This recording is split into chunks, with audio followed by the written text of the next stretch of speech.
Think about all of the elements of a community. People exist among each other with various expertise and talents. A successful community collaborates to take advantage of the resources offered by the existing people and organizations. Foundations make that happen. The Community Foundation is an organization that accepts gifts of money in order to give them back to the community. And we try to match what donors would like to do with their charitable planning and what the institutions in Sarasota County need. So it's sort of like playing a match game.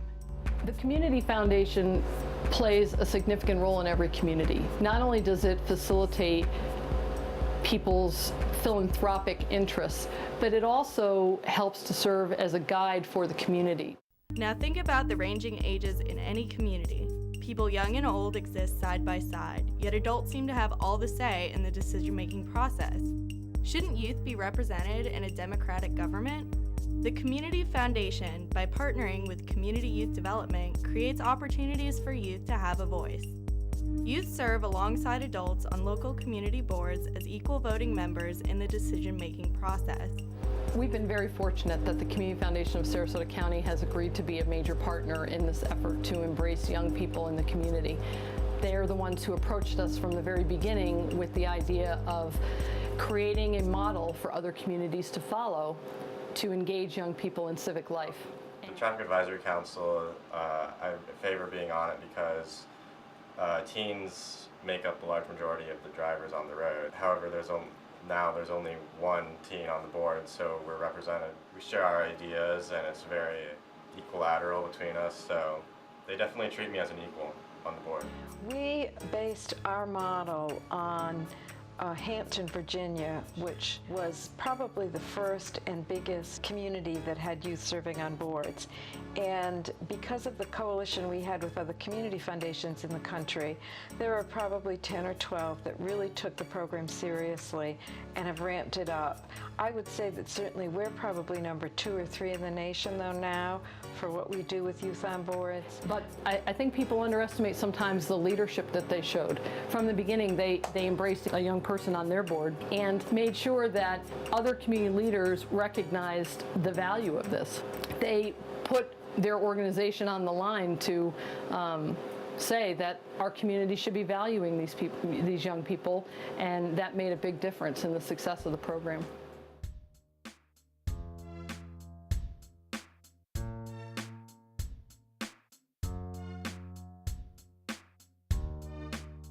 Now we're hoping with this legislation, it's taken about 4 years to get this to happen, but we're hoping the legislation will pass and allow students all over the state of Florida to make a difference in their communities.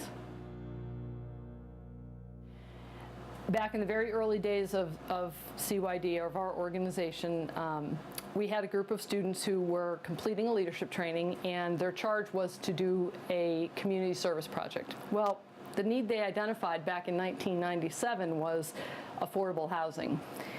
And they did their research and decided that Habitat for Humanity was a great organization to work with, which we all would agree. Well, the challenge was that Habitat didn't allow people at that time, younger than 18, to actually build houses. So the kids said, how else can we help?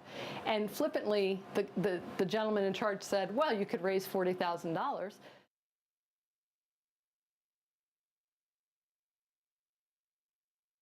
And that's the message I try to tell adults. You don't need to do the work. We just need to believe that these people have something special to offer and can make a difference.